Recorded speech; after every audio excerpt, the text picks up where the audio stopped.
Hello, Editor J here. Before the video begins, I would like to explain a little bit what this video is. Jude and I were both presented with opportunities to do a research project on stories of injustice. My project is first, and then following that will be Jude's. Hopefully you guys enjoy, and without further ado, let's get into it. Hello everyone, welcome to Zoomer Humor Podcast. This episode is going to be a little bit different. I'm here with Jude in person with a camera. We also have a very special guest on today's episode, Dr. Young. He is the Dean of the Marine Corps War College. He is a published author. He is the former director of the Asian Student Marine Corps University, Center of the Chinese Military Affairs at National Defense University, as well as being just well known throughout the military community. Right. Yeah, Dr. Young, go ahead and say hi. Introduce Hello. yourself to our listeners. Jude and Jay, thank you for that introduction. I have been studying and looking at China for over 3 decades now, so I'm pretty familiar with the country. I travel, before COVID, I used to travel there quite a bit, and my career has largely always been associated either with China or with the military. So I think I'm in a pretty good position to talk with you about today's subject. That's a great segue onto what we're going to be talking about next. So today's episode is a little bit different because, one, we are in person, two, we have a guest, and that's because we are doing a special topic today. I have recently been doing some research on the re-education camps of the Uyghur Muslims in Xinjiang, China. And I kind of wanted to talk to, inform you, Jude, Right. our listeners, and talk with Dr. Young about what's happening, why it's happening, and what we can do as privileged folk in the Western world. Right. So, I guess starting off, we should start with the history behind it. The Uyghur people have been living in China now since it was made, or since they took over the area. Yeah, so Uyghur people have been there for hundreds, if not, several millennia. But the situation they have been in has been, at least since the People's Republic of China was formed in 1949. The Xinjiang is the northwestern part of China, and the Uyghurs are a Muslim Turkic people, forcibly brought into China when China formed in 1949. The problems with the Uyghurs has gotten worse at least over the last 6 or 7 years or so, and I think that's what you want to talk about: the internment camps and the restrictive measures taking place in Xinjiang. Correct. Over the past few years, it's gotten a lot worse, and that's when these re-education camps started popping up. It all started with the terrorist attacks by Uyghur extremist groups on Xinjiang people and territory. And also around this time, the Chinese government was switching hands into a more strict and less tolerance policy. Stricter enforcement of the laws and stricter punishments for that. Correct, Dr. Young? That's right. Along with all of these topics and reasons, the Uyghur people started disappearing. Originally, it was just the people of the extremist groups. Then it started becoming more and more people. Looking into it, the security really started ramping up in Xinjiang and specifically the Uyghur communities.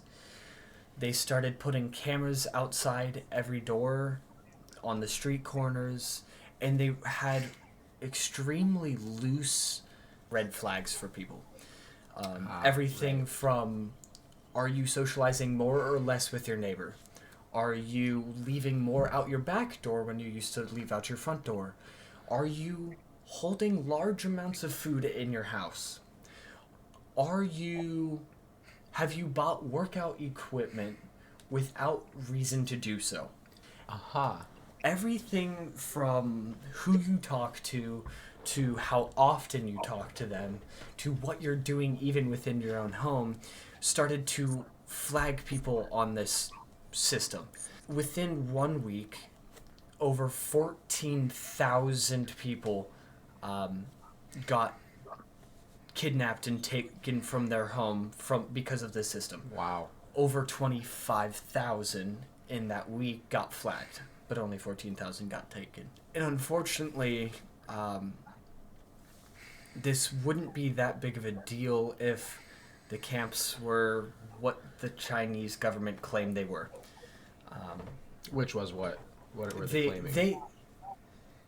What the Chinese government claims happen at these camps are nothing but teaching them a different way of thinking. Oh, The Chinese government claims that this is a very helpful program for those who are going to cause harm for the people in the Chinese community. But unfortunately, that is not what we've found happens at these camps. Right. I should preface this by saying none of this is confirmed. One of the hardest things about this topic has been the lack of information and the lack of willingness to come forward. People are scared. The Chinese government have terrified these people. And because of that, they don't even want to talk about they existing. Right. And that's made this very difficult. And that's part of the reason why this is so messed up. Is because no one should be terrified of their government. The government should protect people. Anyway, we can get into that later. I do want to preface it with saying none of this is confirmed. These are just rumors from the people that have been in the camps. Some of the things that happen in these camps include forcing 60 people into a cell to sleep, and there's not enough room to sleep, so they have to sleep in shifts. For the women, they can only use the bathroom for 2 minutes at a time, and if they take longer than that, they get hit with like a taser wand kind of thing, and they have to apologize. They get forced to eat ham and drink alcohol, which are all against their religion. Mm-hmm. They get forced to take medication. This makes some people pass out, and some people, it's like a blood thinner, so they start bleeding and things like that. There's reports of a torture chair. They sit down to an electrical chair, and they don't turn it up high enough to kill them, but to discourage them from doing anything further. That's awful. It really is. Yeah. And what's so crazy to me is the lack of people talking about this. I didn't hear anything about this until you brought it up in English class. Mm-hmm. So it's really wild to me why no one's talking about it. Mm-hmm. And I think partially that has to do with, the people being scared to talk. The people who normally would be talking in this situation and pushing this issue forward are afraid to do so. And I think because of that, we aren't hearing about it as much. But we'll also get into that in the future. Also, on top of, all these horrible things that are happening within the camps, things happening outside of the camps, they are taking these detainees and putting them into a situation where they're forced to work. So forced labor. They're also threatening people who are speaking out by taking their family and friends captive and taking them into the internment camps. So all of these crazy surprising, why is this happening? Yeah. And why isn't anyone doing anything about it? So that brings me into one of my first questions for Dr. Young. There's 2 questions here for you. What should the U.S. public be doing about this? And what should U.S. government and policy be doing about this?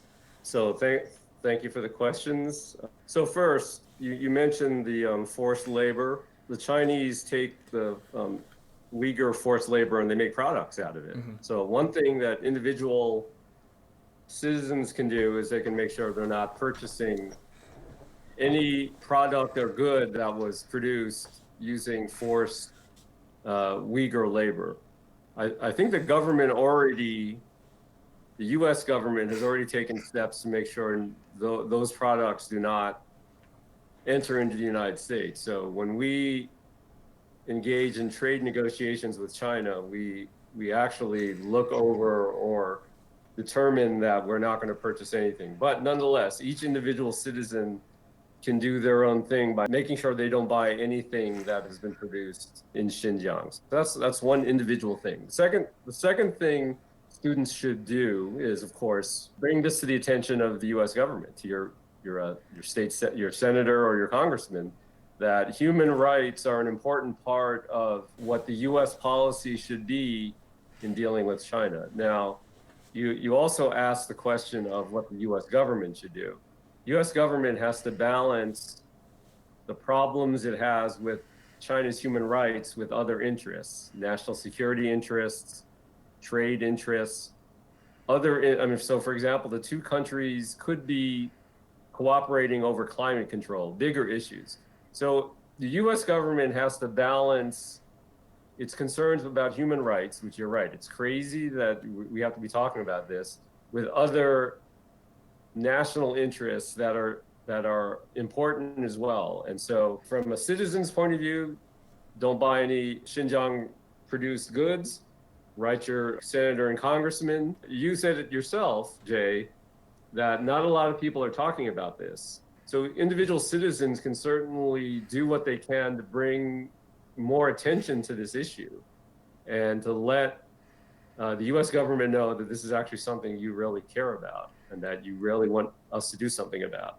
The other thing too, there are so many Uyghurs have actually left China and are actually writing about this and publishing on this. Now, another thing citizens can do is actually attend talks that Uyghurs who have left China and then come to the United States will speak at universities and other places. So you can go hear them talk to get a better sense of what's going on yourself.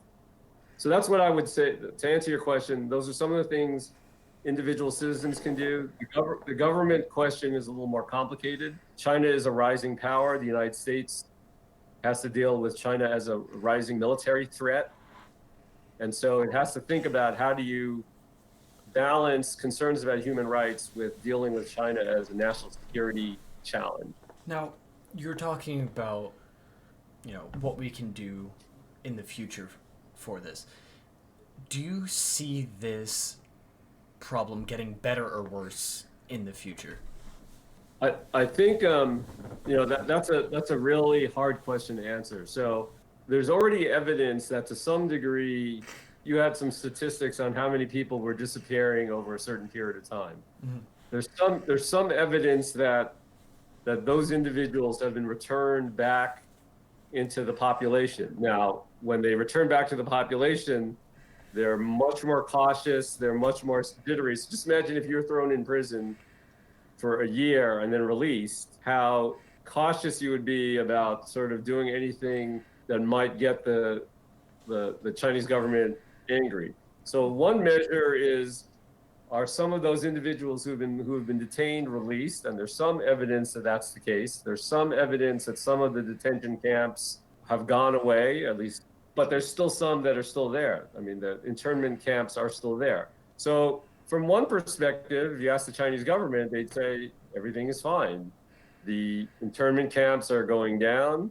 We've sort of resolved many of the security problems and things are going back to normal.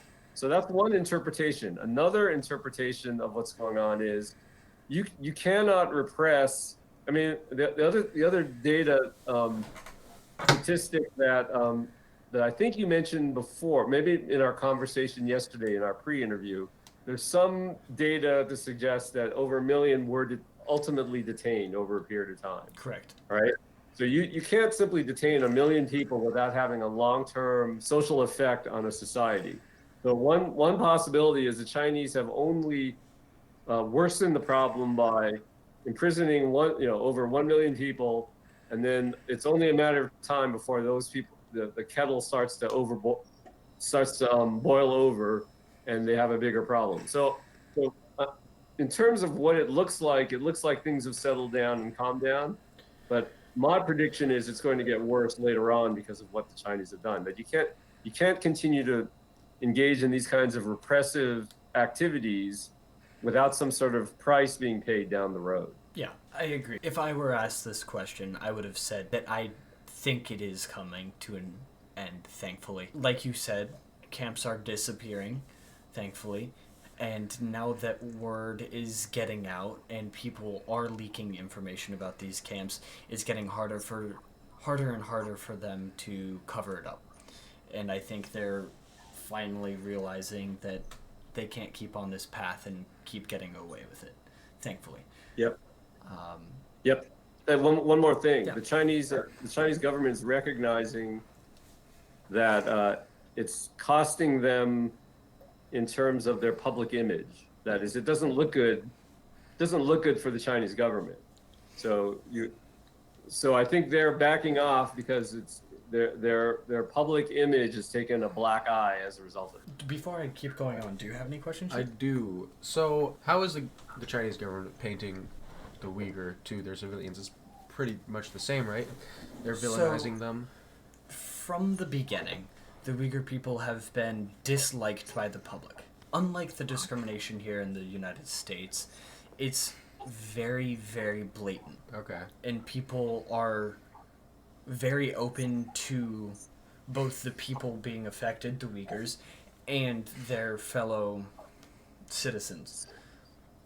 And I think that's led to an overall agreement that this entire group of people are thieves and horrible people and pigs and things like that. And because of that, not very many people are standing up for them. Although they are standing up for themselves, and there are examples of small protests. But like I said, the threat of being thrown away into these camps is very real, and so a lot of people are afraid to speak out, especially in those areas. Do you think this situation could be compared to somewhat, at least a little bit, to like the Salem witch trials or the Red Scare? You know, causing this mass hysteria, creating witch hunts, you know, to go after these people. I think in a way it is comparable, but not to the extent that in those they were blaming very specific things on very specific people. This is more, this entire group of people has this one idea, and we don't want them to have that idea. Yeah, okay. I like that. The only thing I would add to that is the Chinese government, which has control over a whole host of information outlets, one, does not let its general population know the extent to which these internment camps have formed in China. And when they do sort of advertise the fact that these internment camps were set up, they limit the number of camps that they present to the larger population, and they present those camps in very positive light. I mean, Jay, you said it yourself. Sort of the description of the camps are a re-education camp, right? So to sort of teach the Uyghur people to how to be good Chinese citizens. They frame the situation in the most positive light so that it doesn't sound so offensive. But you are absolutely correct. The general Han Chinese population, and that's the majority of ethnic Chinese, have a negative view of most Uyghur people. Let me sort of give a quick context to that. So first, it's a pretty poor province. So when Uyghurs leave Xinjiang and go to other parts of China, they end up being either beggars or individuals who try and swindle you into doing things, so con artists, And then also minor laborers, right? So they've got a really bad image in the rest of China. So the Uyghur people are susceptible to bad press or bad advertising by the government. So that adds to the problem. And then finally, one last thing, the Chinese population really prize stability and order. So anytime there's even a hint of a part of the Chinese population or citizenry who are causing trouble, protesting, or doing anything that might disturb that order, the Chinese population does not have much sympathy for that. And then secondly, the Chinese government in particular is particularly paranoid about those kinds of activities because most authoritarian states are very sensitive to the possibility that people take to the streets, their legitimacy goes down, and they ultimately lose power. So all of those things need to be taken into account as you think about what's going on in Xinjiang and why the Chinese are doing what they're doing. That kind of leads into my next question.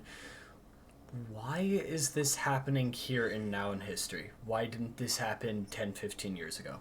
That's a great question. So if you jump back 40 years ago, right, the Chinese were much more liberal, were much more open to experimenting with their economy. They were much more open to inviting in foreign companies to invest in China. And so 15 years ago, the Chinese were still thinking through, okay, do we need to politically liberalize our political system? What kinds of things do we need to do to manage ethnic minorities better? So 15 years ago, the Chinese were still thinking about how to best manage the Uyghur problem or the Tibet problem or the Hong Kong problem. You'll notice that there are more law and order problems than simply the Uyghur problem. But that's what today's podcast is talking about. So 15 years ago, they were still thinking about, well, what's the best way to manage it? So about 9 years ago, you had a new regime come into power.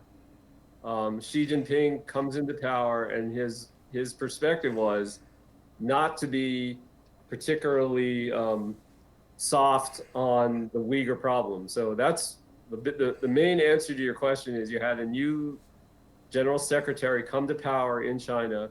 His view was to take a hard line on the Uyghurs, and the Chinese Communist Party came up with some of these ideas to include the internment camps, which have developed over time. Now, this was truly made urgent and pushed forward because, as you mentioned before, there are a couple of terrorist attacks that took place in 2013 and 2014, in which a Uyghur extremist group left Xinjiang and then committed violence in cities outside of Xinjiang, in Kunming and in Beijing, I believe Beijing, leading to some fatalities. That then led the Chinese government to take a harder stance, which then conceivably led to some of these internment policies. That makes sense. There are many, many different minorities within China, going back to all the different transitions of power, especially in that area. Why does this only happen to the Uyghurs? So there are over 50 minority groups, and 50 might even be a small number, throughout China. Some minority groups are given their own autonomous region or area for them to live in. Obviously, the Chinese Communist Party still rules in those areas, but those minority populations live in those areas. In many instances, there's no problem because the minority population doesn't have a direct conflict with the ruling Chinese Communist Party. One of the big reasons why the Uyghurs have a problem with the Chinese Communist Party is because of religious differences. So the Chinese communism is atheistic. They don't have a state religion. They don't have a professed religion at all. And the idea of a part of China in which the majority of individuals actually worship another faith is a threat to the Chinese Communist Party. So the fact that many Uyghurs themselves are Muslim, and then to make matters worse, Islam gets radicalized. We have our own problems with radicalized Islam. So some of those Uyghurs leave China, go to South Asia or Central Asia and come back and they radicalize parts of the population in Xinjiang. So that's another part of the problem. So the bottom line answer is it largely has to do with the religious problem, the religion as a factor that's particularly threatening to the Chinese Communist Party. It's a particular problem because the Uyghurs, as we just mentioned before, have a long-standing bad reputation within China. And then in addition, we mentioned before that Uyghurs have left Xinjiang and committed terrorist attacks. That hasn't happened with the other minorities in China. You haven't seen a minority coming from Yunnan province leaving, or at least they're not it's not widespread, or at least it's not well known, but you have had some very notable examples of Uyghurs leaving Xinjiang and then committing a relatively well-publicized terrorist act outside of Xinjiang. That meant that the Chinese Communist Party had to act, and to act ruthlessly. Yeah, the terrorist attack killed over 200 Han Chinese. Yeah, and so if you're the Chinese if you're the Chinese Communist Party and your argument is law and order and stability, and that you stick with the Chinese Communist Party and the economy will continue to grow and everything will be stable, and a Uyghur attack kills 200, you just listed 200 as the number, they had to act. So all of those reasons, that's why the Uyghurs are getting picked on. They're on the receiving end of this internment policy. Now we're gonna kind of jump back to the present in the future. In NATO, there has been a vote in recent years talking about these internment camps and whether or not countries thought they were, what the Chinese said, re-education camps, that they were a necessary evil to keep the country safe. Over the past 2 years, that number that have said that they don't think they're necessary has gone up from 22 to now, I believe, 49 countries. But there's still a large majority of countries that are still backing China up on this, saying that they do think it's a necessary evil. Why do you think that is? So why do I think a large number of countries support China's position that the internment camps are necessary for China's political order? Correct. Now, these are all NATO countries, or it was just NATO doing a survey of other countries, or is it just NATO members who were asked this question? I believe it was a vote within NATO. Okay, so all right. So first, let me answer first the NATO countries, because there's probably a wider poll involving countries just outside of NATO as well, right? So the UN General Assembly may have had a similar poll to talk about how many countries supported China's position. All right, so one answer is that countries support China in part because China is a large trading partner to them, right? So they don't want to disrupt that very lucrative economic relationship. Related to that, and it's related to NATO countries, particularly the newer NATO members. China is a large investor in some of those countries. So the NATO countries, which are primarily in the southern part of NATO, southeastern part of NATO, the newer countries, are the recipients of Chinese investment, of Chinese aid, and a number of Chinese economic initiatives.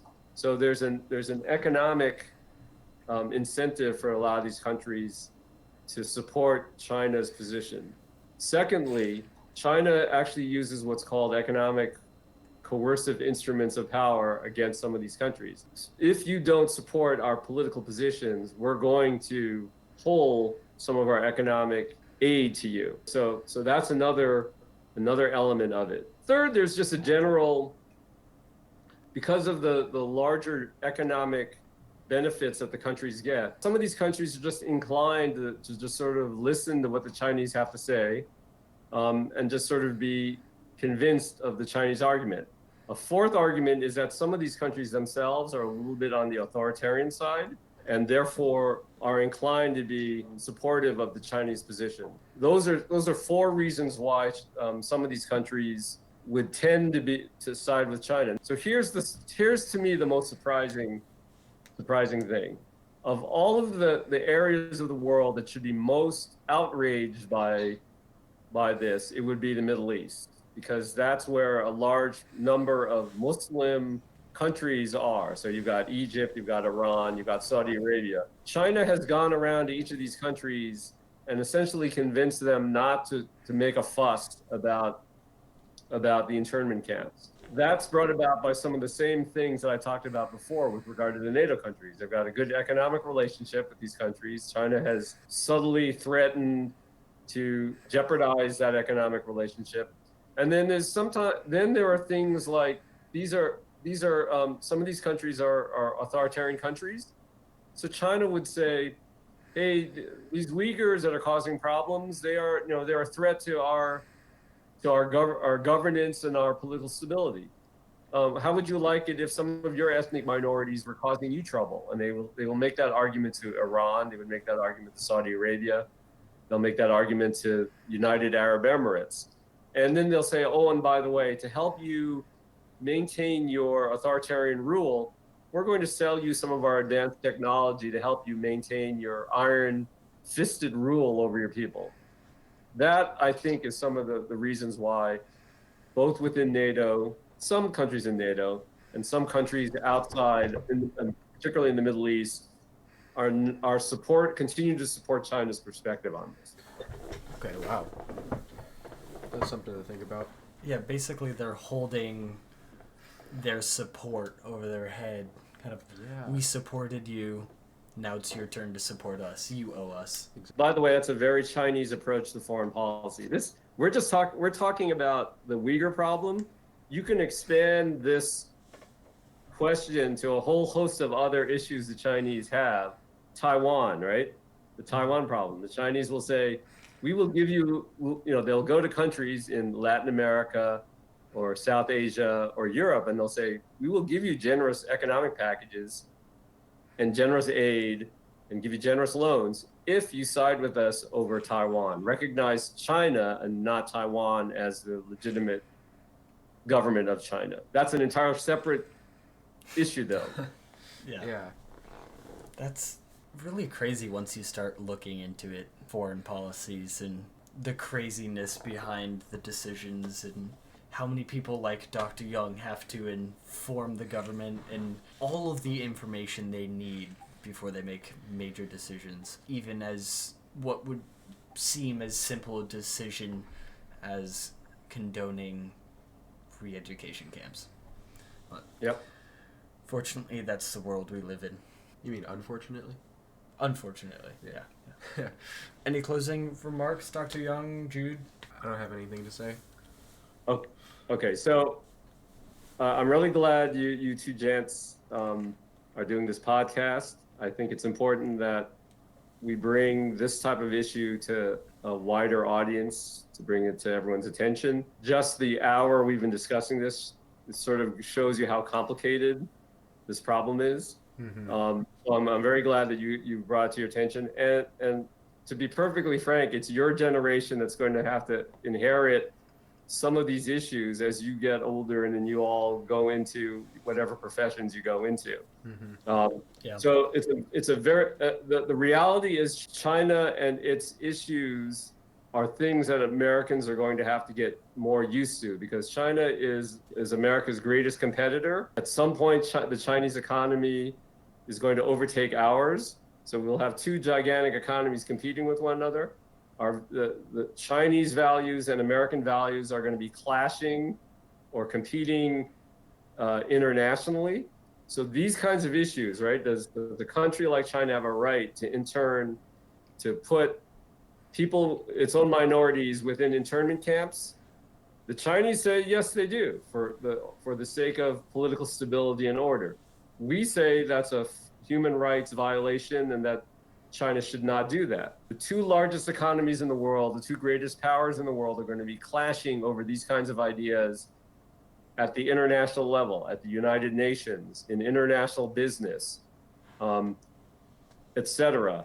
And so I'm glad you brought this up, because these kinds of disagreements are going to be very prevalent over the next, throughout the rest of this century.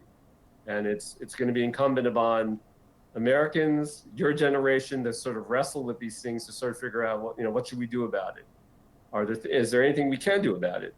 Where do these issues lie in relation to other important national interests of the United States? So again, kudos to you, Dance, for bringing this to a wider audience, and good luck to you as you pursue whatever pursuits you pursue in your you guys still have to graduate from high school before I get it. Yeah.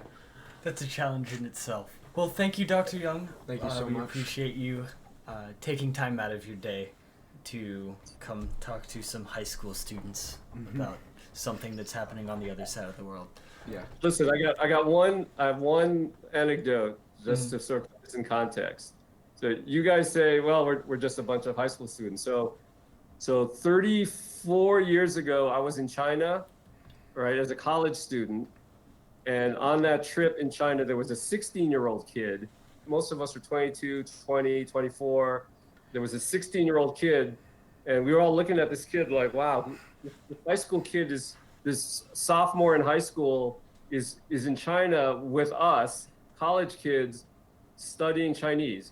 Well, that kid eventually grew up to be a deputy assistant secretary of state and is now a vice president at the Carnegie Endowment of International Peace, and engages in conversations with the Chinese. So wow. I don't look at any kid, high school kids, in the same way, because I have interacted with 16-year-old kids before, and they end up being, individuals who jet set with the Secretary of the Treasury and the Secretary of State, and inform them on what to do about China. So just think about that as for what may be in store for you in the future. Absolutely. I appreciate you taking us seriously. Yeah. But yeah, All right. Thank you so much for coming on. I had a blast. Yeah, it was a pleasure. Yeah, it was a pleasure. I think we got a lot of insight from your expertise. Absolutely. My pleasure. That's it for this segment, I guess. Yeah. All right. Hey guys, welcome back for segment 2 of today's very special podcast. Today, we're joined by Donivan, my good friend Donivan. How you doing, Donivan? I'm good. How are you? We're doing good here. We've been doing some work today. We just got finished with one interview, and now we're here with the next one.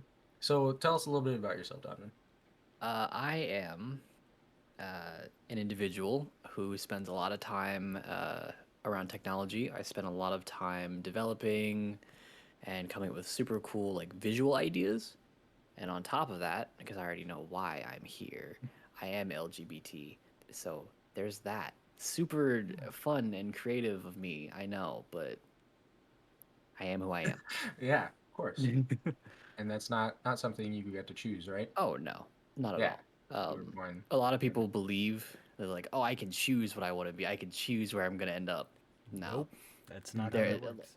Like for a job, yeah, you can choose to work at a software development company. You can choose to work at Target. You can choose to work at McDonald's. You cannot choose your orientation and who you are as a person. You cannot choose that. Yes, 100%. So I'm here to talk about the injustices on the LGBTQ community. Obviously, there's been a lot of hate towards them in the few past years. And we're just gonna dive into that. We're gonna talk about how that has affected you personally and the history on it and stuff. And yeah. So to get things started, what does the word discrimination mean to you?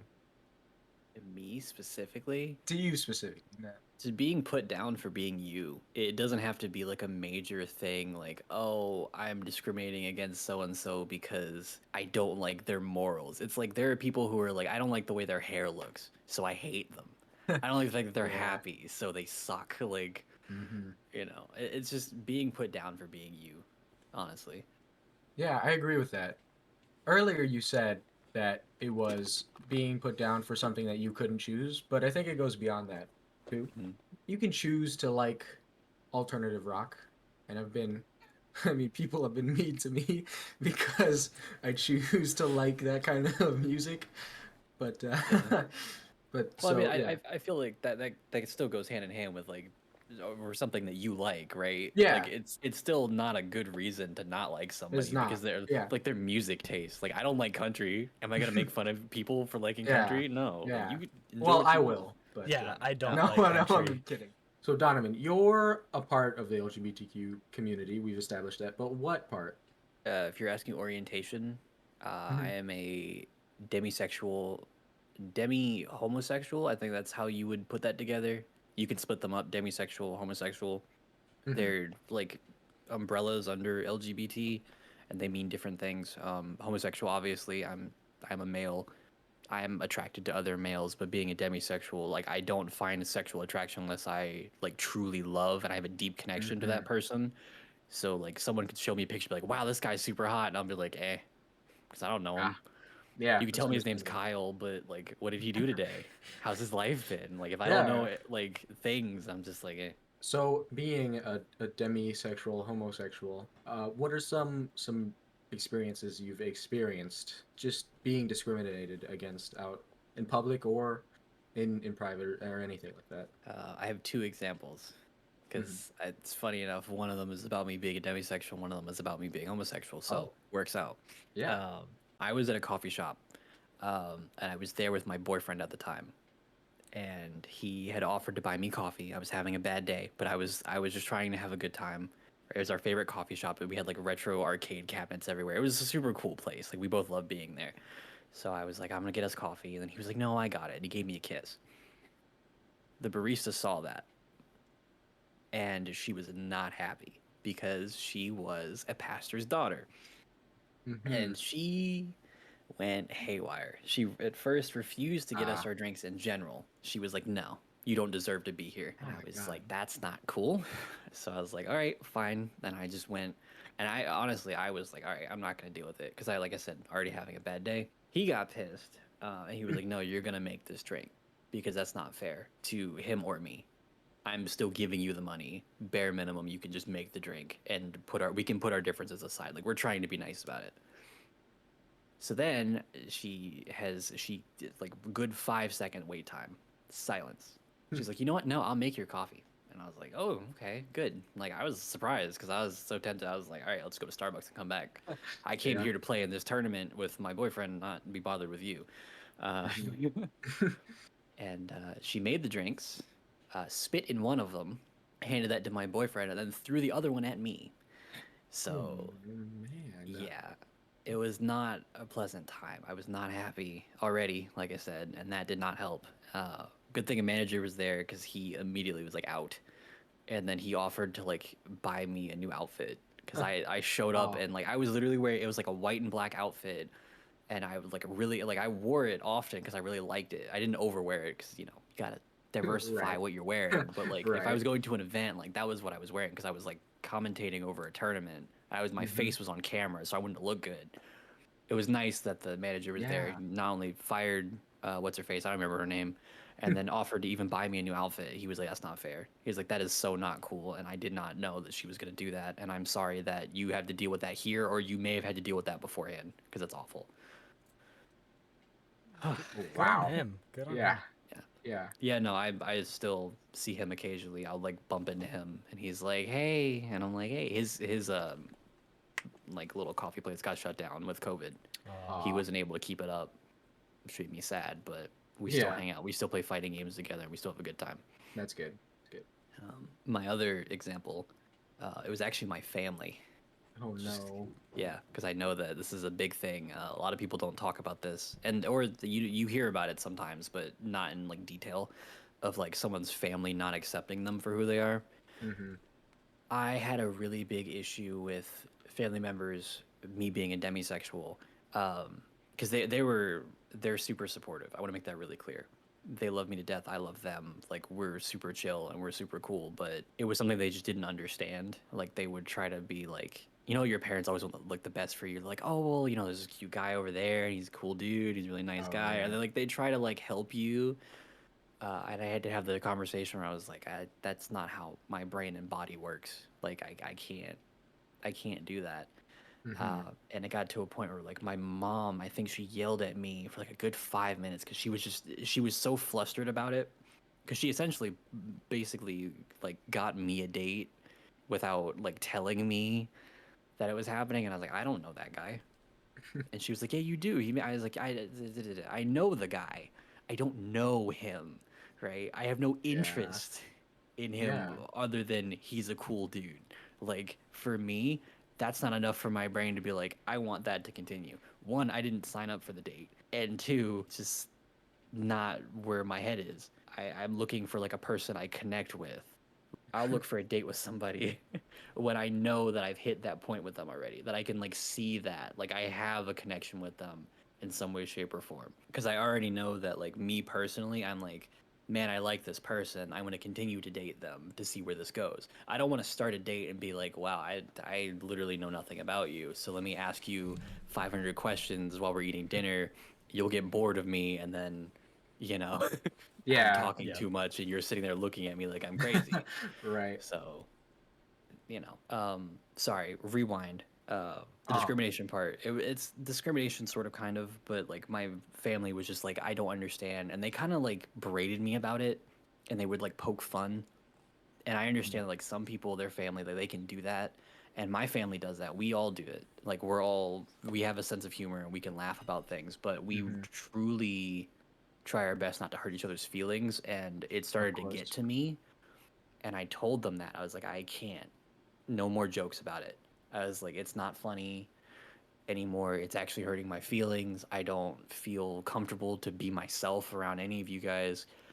And after we had that conversation, things got better. Like no one really pokes fun at it anymore. I can still take a joke every now and then, but like if I'm obviously like not having a good time about it, or like I'm struggling with a relationship because I'm like I really like this person, but I don't have that connection to them, so like it kind of tears me in two. They can see that, and then they're better about it. They're really supportive. But at first they were very much like, well, that's stupid. That's just normal. And I was like, Yeah. no, that's not how that works. So Yeah.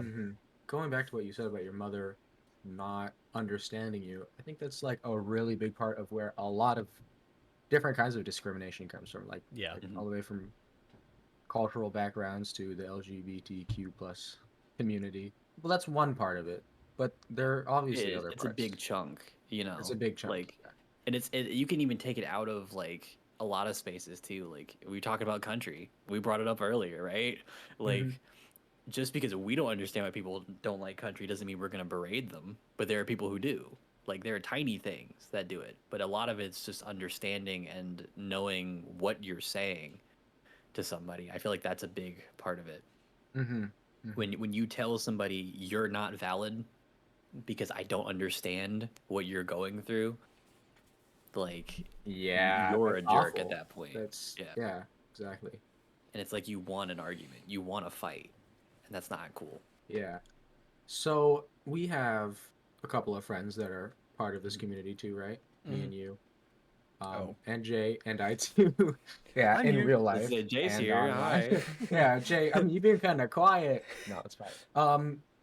How did they compare to a conventional LGBTQ community that you'd imagine? A lot of my friends that are LGBT, they're kind of in the same boat I am, right? Where like if you walk into a room full of LGBT people, you would not tell that we are LGBT. Not because like we hide it, but it's not something that we like. This sounds rude, and I don't mean to make this. There's a documentary about this as well. It's called the gay accent. Everyone's heard Oh, it online. It's like the oh my god and like yath and like yath, right?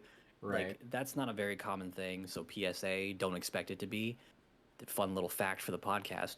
Don't. Yeah. Um, but like for me and my friends, like well, of course we support everything in the generalized LGBTQ community, but I feel like my friends and myself are very like not quiet about it, but you like we'll don't you talk don't about it. you don't let it take over your personality. You don't There it is. make it Yeah. you don't make it It's your not our personality. personality. Yeah. Hmm. So, what are your favorite things about that community? It's the artwork. And that sounds Yeah. weird, right? Like you're like, oh, the artwork. Like, what does that mean? That can literally mean anything from like music to like media creation. If you ever seen, there's a ton of LGBT movies out there that are really, really good resources for people who are trying to look into the mind of someone who's struggling with like finding themselves and understanding certain things in other communities. Like stuff like that is really important. Like that Yeah. type of like art is awesome, and just in general I love the fact that everyone can come together and like, for example, like I have Twitter open on another monitor. I'm trying my best not to get distracted by it, but I literally just saw some LGBT art specifically about them coming out as trans, and it's like a comic, right? And it's so inspiring to see, to be able to look at something like that and have that there for people who might be struggling through that, and they see that and they're like, oh, okay, I can do that. I feel like I can do that. There are other Yeah. people that have done that, so I can do that. Yeah. And art goes a long way, even Mhm. outside of LGBT communities. Like Exactly.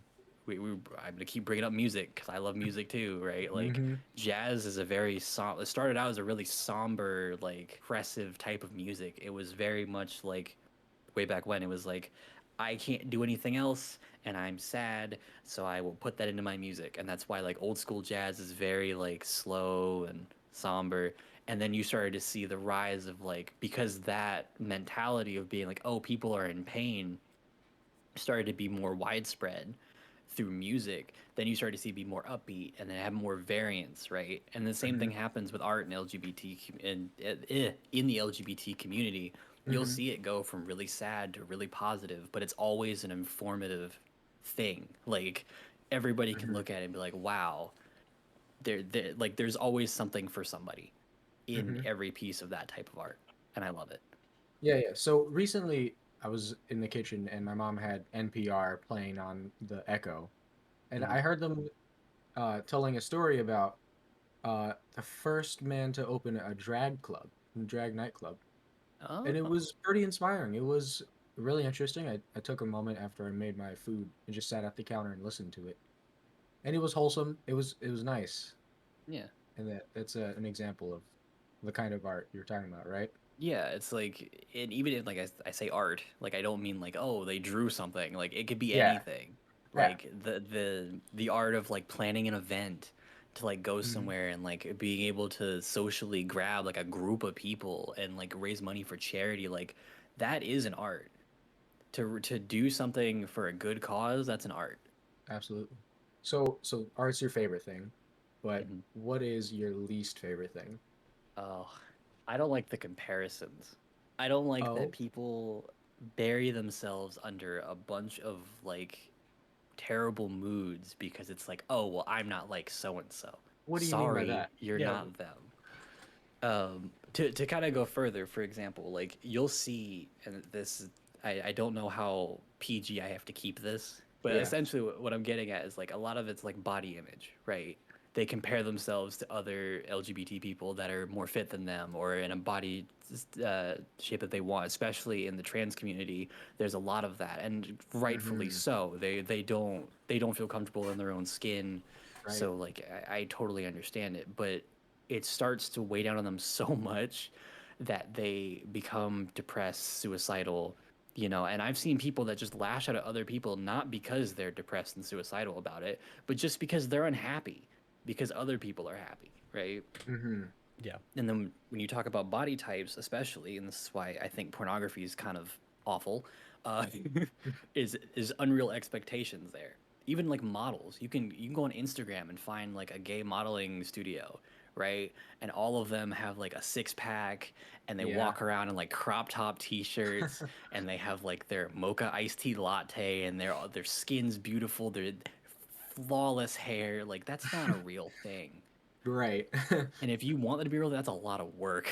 Like, It but people is. beat themselves up because they can't do that. And they Yeah, Hmm. can, I don't but they think believe they can. I don't think that's exclusive to the LGBT plus Oh, community. no, I not at don't all. even I don't know if it's worse in that community, but it definitely that's like a widespread It's like, Yeah. yeah, epidemic that's happening currently, especially an within everybody thing, yeah, but especially we're within the still. younger communities, People are trying teenagers, to. people trying to figure out who they are.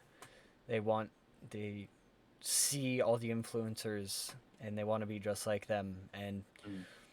without realizing that it's impossible, and they get disappointed when they can't reach it, you know. Yep. And And they beat themselves up about it, Yeah. and then it becomes a whole spiral. Yep. And like Yeah. you're right, it's not just an LGBT thing. It's just what I hate about it the most. yeah, Because everyone in this community and every community is a beautiful individual. I want to make that really clear. You are awesome because you are you, right? Mm-hmm. But when you beat yourself up about the fact that you're not like someone else, I can only do so much as to tell you you're not them. Live your life and be happy. And when people continue to beat themselves up, then it just makes me angry because they don't deserve to do that to themselves. They deserve to live happier. Absolutely. So that whole thing we just talked about, that's called body dysmorphia, isn't it? Yes. I think there's another term for it too, but having I think it's pronounced dysmorphia, right? It is pronounced dysmorphia. No, that's a big issue, and it's just that it could be with literally anything, and it's not just an LGBT thing too. It's like Mm-hmm. someone could be like, "Man, I don't like the fact that I am under this amount of weight," or like, "I don't like the way my body shape is. I don't like the fact that like, I get up in the morning and I take 5 steps and I'm tired." Like, it could be anything. You don't like the way your hair looks. You don't like how your eyes, like where they're positioned on your face, how big your nose is. Like that's why people get surgeries and things because they have that dysmorphia, and it is a Yeah, problem. it definitely is. So that's obviously a problem for everybody, but it's especially a big problem in the LGBT community and more specifically the trans part of it. Is that Mhm. Yeah, one of my exes um, is a trans mask individual. I had to make sure I had the term correct in my head. Yeah, so the trans mask and everything, but hasn't actually had the surgery done. They identify with trans mask, female at birth, was going to transition. Still hasn't had the surgery yet, but it really ate them like inside that they didn't have that surgery done. Even if they were like, okay, I know who I am, I know who I want to be, I know what I want to do, it still hurts them because they either they haven't gone through it yet, or even if they do, I have a friend who still has issues with being trans. Like that dysmorphia comes from originally what started their transition, and that can become another form of dysmorphia. Um, and it's not a fun time. It's really destructive and it really hurts. And that's why I think having a good like support group of friends is really helpful. But also mm-hmm. just seek professional help. If you start to like truly spiral because of dysmorphia, you should call somebody. There are Absolutely. hotlines for it. Like, do not sit alone. Even like ask your friends, be like, hey, can I vent for like 5 minutes? You don't have to say anything. You don't have to pay attention to me, other than just give me eye contact. But that helps. Like, Mm-hmm. it's massive. So if you ever see anyone struggling with dysmorphia, hop to it. Yeah, Help them. absolutely. so that leads me to a question I've had. Someone who's questioning, right, and Mhm. doesn't really know who they are or what they want to be, or even someone who just wants to like learn more about the community but is like too afraid to ask where, like, how do people get connected to the community? There are several ways to do that. I'm trying to think of a safe one that's very easy for everyone to jump into that doesn't involve them like getting a Twitter account because Twitter is Twitter. it's Twitter. It can be really toxic. Um, What about there are Reddit? Reddit is a good place because they do actually have an LGBT subreddit. There are Discord servers. I know a lot of people use Discord. If you are not using Discord, which we are using right now, not sponsored, but we should Not be. Hashtag not yeah, sponsored. yeah. You can totally find LGBT positive servers. There's actually a YouTube channel called "What's the Safe Word," and they teach safe, consensual sex and just LGBT topics in general. So if you're looking into like more of a statistical, like research heavy thing with a little bit of comedy, you can always go for "What's the Safe Word." If you want to go to Reddit, if you like Reddit, I can't stand looking at Reddit; it makes my head hurt. But you can use Reddit. If you have Discord, there are several Discord servers. Discord actually has a function that you can search for a server. You can just type in LGBTQIA, and you will find servers with like hundreds of thousands of people that you can talk to that are super nice, super understanding. And if you find that you don't like one server or don't like one way of connecting to the community, that doesn't mean you should just cut the entire community off. Look at other places. Because like I brought up, Twitter is Twitter. It's kind of a cesspool sometimes. And I'm okay with it. But some people love Reddit. Some people love Discord. Some people love YouTube videos. Like, it just depends on where you go. Try everything. Don't be ashamed to constantly put yourself out there, but also, don't let people beat you up over something for asking Yeah. a question. If Yeah. you ask a question and someone gets mad at you about it, they're the wrong person to ask. Mm-hmm. Try to find people that you like. I can tell you right now, Jude and I, we've been friends for what, I think 3 years. Mm-hmm. And you've asked me questions specifically about like how certain things work and like just mentalities and everything, and I'll answer it. I don't care. Like, you Mm-hmm. look for someone who's going to answer that question, because if you find someone who snaps at you, you're wasting your time. Yeah. And it's just going to give you a negative concept of what the community is and where you should stay away from, and that's not cool. You should be happy to look into a community. Even if you're not a part of it, you should be able to respect and be like, that's cool, and be able to ask questions. So, does that answer your question, Jay? Yeah. So, I wanted to go into the hate crimes against the Oh. LGBT community. And Mm. so, Just see him shrinking. are you comfortable talking about this? I am. Yeah, I'm comfortable talking about it. It's just sad. It is. It's the Oh, same of thing course I it really brought up is. earlier, like with like just communities in general. It's like, it's just sad. It's sad to see people like hate on each other for no reason. You can discriminate on somebody because your jacket is like, my jacket is red, black, and gray. It's a crop top I bought at Target. There are people going to discriminate me because of that. It's a hoodie. Like, it doesn't matter. Yeah. But like hate crimes, like that's it's the same petty crap of, I don't like you because of insert thing here, but I'm going to do something drastic, which you don't have to do. If you don't Mhm. respect someone's quality of life or whatever they're doing, just leave them alone. Yeah. Yeah. You don't have to share that space with them. All you have to do is get up and leave. You Exactly. don't have to be there. Mhm. And If if you you don't have have to be anything there, nice to say, don't say it at all. exactly. And that's like, even in the workplace. Like, I know there Yeah. are people who work in like offices who, have their own ideals. For a great example, I worked at a software development company, and they had a thing where they were like, we're not going to force our employees to get a COVID vaccination. Me personally, I live with 2 people that are immune compromised. And I was like, no, I don't like that. But I didn't treat them terribly. I was just like, all right, whenever I'm around these people, whenever I go into my office, I will wear a mask, regardless if I'm vaccinated or not, because I'm not going to fight with them. They're cool people. I may not agree with that ideal. And that's all people Yeah. have to do. Hate Yeah. crimes are Exactly. literally just a cry for attention by doing something drastic over something petty. That's what a hate crime is. It's Mhm. awful. The Pulse nightclub shooting. That was probably one of the biggest in Yeah. the past few years. How, when you learned about that, what was going through your head? When I learned about it, I got a text from my friend's mom telling me that my friend had died in that nightclub. Yeah. um, Ah, it still hurts. yeah. I'm sorry. No, it's fine. It's okay. Like I said, I'm down to talk about whatever, because this is to Hmm. inform people, so I'm good. Like, we're fine. But it was sad in the moment. I still miss them, but they were Yeah. totally one of those people that same with me. Like, oh, sorry. It's okay. It's okay. Emotion. Uh, we have the same mindset, or we still. I say we still have the same mindset, even if he is gone. I'm not gonna sit there and make it sound like I'm upset about it, even though mentally I am. We have the same mindset of like, if someone passes, instead of being extremely upset about it, be very positive, understand what they've done in their life, and be proud of them, and continue to keep whatever memories they've made with you in your head.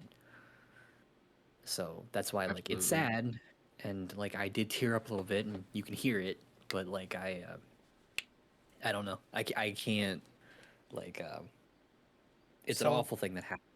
celebrate Absolutely. their life and what they did in it, not mourn their... Well, Exactly. you can mourn their loss, and that's definitely what you have to do, and you don't really have a choice, Yeah. but Their celebrate life their is life. the thing. Yeah, the life is the thing you should be celebrating. That's It- why like Absolutely. funerals are the same ordeal. People get super sad at funerals. I respect funerals because I Yeah. know that is a celebration of life, not just they're gone. I'm putting them in the ground. Like you can be sad. I'm not telling you can't have emotions, but after that, like your goal as a human being to recoup after grieving is to be able to celebrate the achievements they've made and the time you spent with them. Mm-hmm. Absolutely. It's What they're very real things, these hate crimes, and they affect a lot of people in terrible ways. It's terrible. Mm-hmm. And it can be in anything. Like it's like we talked about the Pulse nightclub, right? That was a tragedy of an event, but like it can go from like, and we've all dealt with cyberbullies and everything. Like people have hate crimes committed against them for existing on the internet. Ask any female that plays a video game. Yeah, Yeah. just like I don't have to say much else because it makes sense. Like you'll hear the comments, "You're a girl, you can't play video games. Why are you here? You should be in the kitchen." You know, really rude things, and they Honestly. just grade people. You know what I mean? Like Yeah. it's so petty and stupid. And you, to whoever watches this, if you commit a hate crime in your life, why? just Like, just don't. yeah, Just one, don't. don't, but two, like, what's wrong? Like, who hurt you? Figure that out, Yeah. Get some right? help. Yeah, Don't go get hurt a help. bunch of people because you're like, God, I hate the gays. Like, no, like, leave them alone. They didn't do anything to you. Mm-hmm. Ugh, And even if they did, which they didn't, they didn't. be the In bigger this, be the bigger yeah, person and just don't shoot people or exactly. commit hate Yeah. crimes or, do anything to degrade anyone. Yeah, and if Exactly. you, again, a lot of it is understanding. If you don't Yeah. understand something, right? Just ask. Ask them. And if you find somebody who's a little rude when you ask the question, find someone else. Continue to search. And if you don't get an answer and you're like, I'm tired of looking for answers, your first answer in your own head should not be, let's shoot up a place. It should be, let me Google this. Let me Yeah. find a community. And or if you're just done, you throw your hands up. You walk out. You go do something else. Spend your Mm-hmm. time watching the football game every Sunday. I don't know. I don't watch sports. So, Yeah. but like, Sports you do what you ball. want. Exactly. Basketball or whatever people are doing It's good. nowadays. Yeah. Touch Competitive frisbee. So, does being part of the LGBT community make you insecure in any way, shape, or form? Somewhat. Um because of the I talked about earlier, the comparisons and everything. I do Yeah. my best to not compare myself to other people. However, I do know that there are people who will compare me to other people. And Mm-hmm. if I am looking for a partner in my life, or like if, just in general, like the way I dress or whatever, like around my other LGBT friends, like I'll meet their friends and they're not the same level of like, oh, I know you that my friends are. And it becomes a kind of whole thing where I'm like, I'm afraid to be me, even though me is very chill. I'm not very in your Yeah. face. I don't scream constantly. Jude Yeah. can attest to that. I just exist half the Pretty time. much. It just gets a few Like aces and then it proceeds to yeah, exist.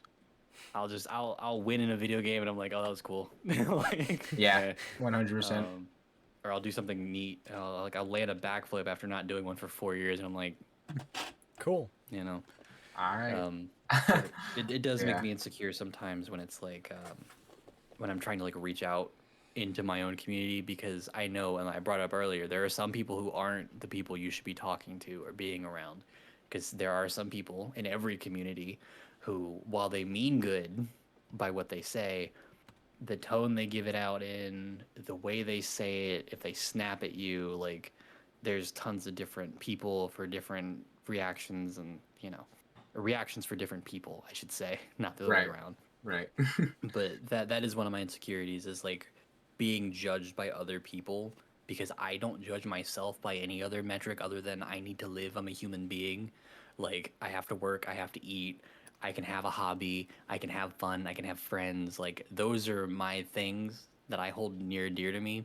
Whereas other people are like your appearance, how you dress, like, how you look, how you dress, how you take care of yourself. And it's like, yeah, I mean, I wash my face every day. I still have breakout issues, but Yeah. I'm not going to sit there and beat myself up about it. But I know that there's a chance that somebody else can look at me and go, oh, that's because you probably don't do insert this, and this. And it's going to make me feel bad. So Hmm. it's weird. It's a comparison and a little bit of a dysmorphia thing, but it depends on what it is and who's saying it.